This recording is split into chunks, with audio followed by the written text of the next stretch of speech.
think I'm going to go insane. It's been 28 days since the 17th of December, and the rain hasn't faltered for a second since then. It keeps falling in sheets, driving down from the heavens like a waterfall. Outside, you feel like you could drown walking. When this all started out, I don't think that anyone thought much of it. I mean, this nightmare was just another winter storm then. It started in kind of an odd place, out in the North Atlantic across from the Gulf of St. Lawrence. But I'm not sure that meant anything to people who weren't meteorologists or oceanographers. The storm started out expanding very rapidly. I'm not sure if it's still growing or not, since the TV hasn't come on for more than 3 weeks, as it sure hasn't moved at all. Things started looking more bizarre when the wind failed to move the storm. It just kept hammering New England, growing south along the coastline from Maine, all the way down to where I lived in Nassau County, just outside of New York City. The weather forecasts changed every few minutes, as forecasters revised their estimates, going from saying that there would be light flurries, to saying there would be a few inches of snow, to saying there would be an absolute blizzard across the city, and that everyone should stay inside. My wife, Sarah, couldn't heed that warning though. She had to go to work, and I had to stay home and take care of our 5-year-old daughter, Tanya. When my wife walked outside that morning, I promised her I would keep Tanya safe.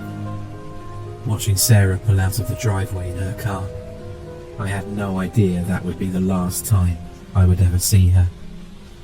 As the day wore on, the weather took a turn for the worse. It looked like the weather forecasters were right, predicting one of the worst storms New York had seen in over a century. It amazed me when the power stayed on late into the night, but I wasn't complaining. You never know exactly how bad a blackout really is, until you go through one with a 5-year-old who's still terrified of the dark. Not that I can say I'm not scared of the dark anymore, myself.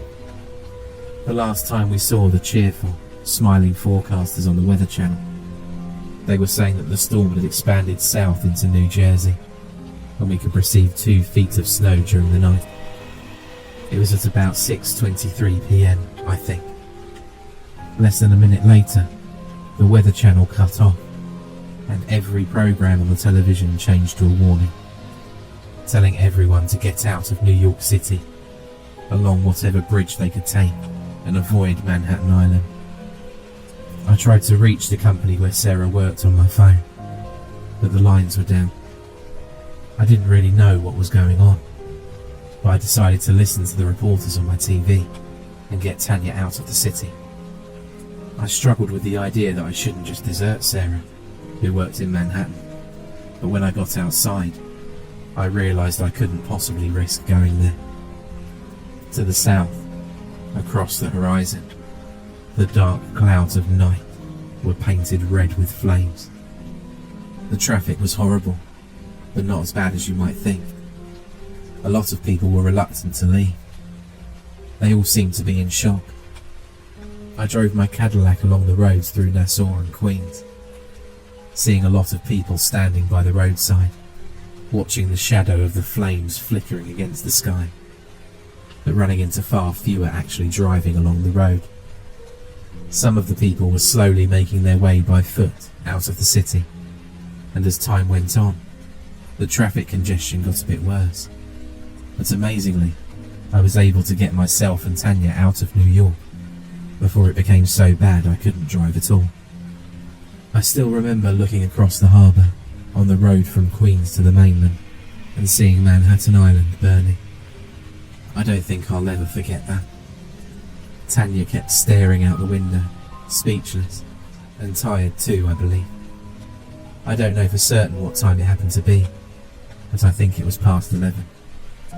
All night, I drove through the countryside, trying to pick up a radio station that could tell me what was going on. There was nothing anywhere though, except news of the mandatory evacuation of New York. It seemed odd to me that I'd seen very few police officers and no military officials anywhere. Now, looking back, I think they were probably all either elsewhere or dead. The next day, things were worse. The weather started getting warmer, and the snow turned to rain. Piles of snow by the roadside were melting, and the blacktop was covered with water and mud. The clouds kept getting darker as the day went on, and we ran into more and more traffic, coming from places all along coastal New England. The radio evacuation order was going out then to everyone from Massachusetts south to New Jersey. By the time night fell, it was pretty hard to tell night from day. Tanya started asking me where her mother was, and I had to lie to her and tell her that Sarah was okay. Really, I was lying to myself too. I thought that maybe she was somewhere along the highway right now, safely in her car. I have no doubts now that she was already dead. We eventually had to pull off of the road and go to sleep in our car. There were some strange sounds in the night around us, and my daughter kept waking up, scared that the monster she believed had been living under her bed in Nassau was there with us, living under the car.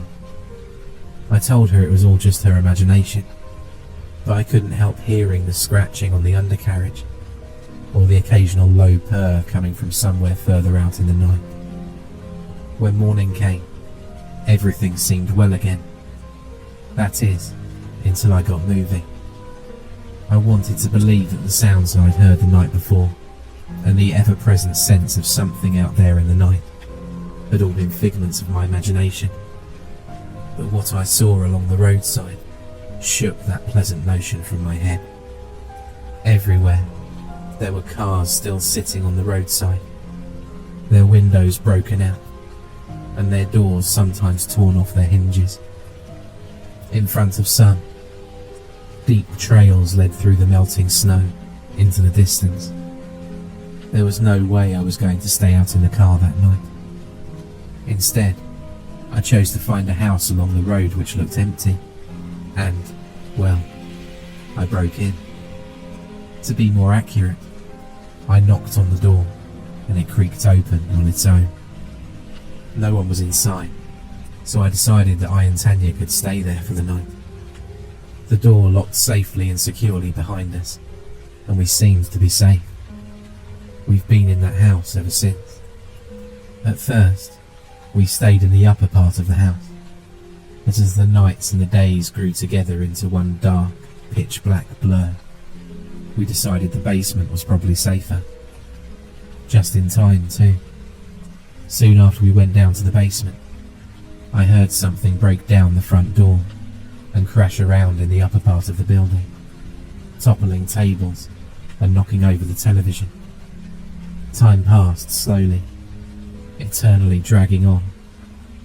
The temperature kept getting warmer and warmer until it began to feel more like the middle of summer than the middle of winter. Then, one night, I think it was impossible to tell, the world around us grew warmer than the inside of an oven. I can't say that the temperature was lower than 150 degrees. It was literally scalding. A little bit of water had started creeping into the basement through windows high up on the walls, and my daughter and I tried to stay out of it because it was nearly hot enough to boil. That was the night I saw something I really wish I could just unsee. My daughter went to sleep early. She was tired and, I think, a little sick. For a little while, I let her sleep alone, choosing to look out through one of the closed windows where no water was pouring in. At first, I saw nothing but the pitch black of the storm. Then, I noticed something out there in the night. A few darkly glowing patches of luminescent green, coming from something I couldn't see. I watched them for a while as they bounced through the depthless darkness, moving along at a distance I couldn't really understand. Then, there were several bright flashes of lightning, and I realized that what I was watching was much larger than anything I could have possibly imagined. How tall it was I'm not totally sure, but I know it had to be bigger than a mountain. It was still just a shadow in the distance, but it had enough form for me to know that it was not normal, even in that twisted, alternate version of reality that comes with a storm. I could feel the heat coming off of it and coming through the window like an open fire, less than an inch from my face. In its wake, there were flames spouting up from the forest of southern New York and casting black trails of smoke against the black sky. Soon, the light from the brief outburst of lightning strikes fell away, but the green glow continued. I kept watching for a while before going back to sit with Tanya. Those images burned forever into my mind. When morning came, the world was a bit cooler. As the next day wore on, and the next after that, the temperature went even lower, and so did our stocks of food. The owners of the house had a few weeks' worth of food in the basement.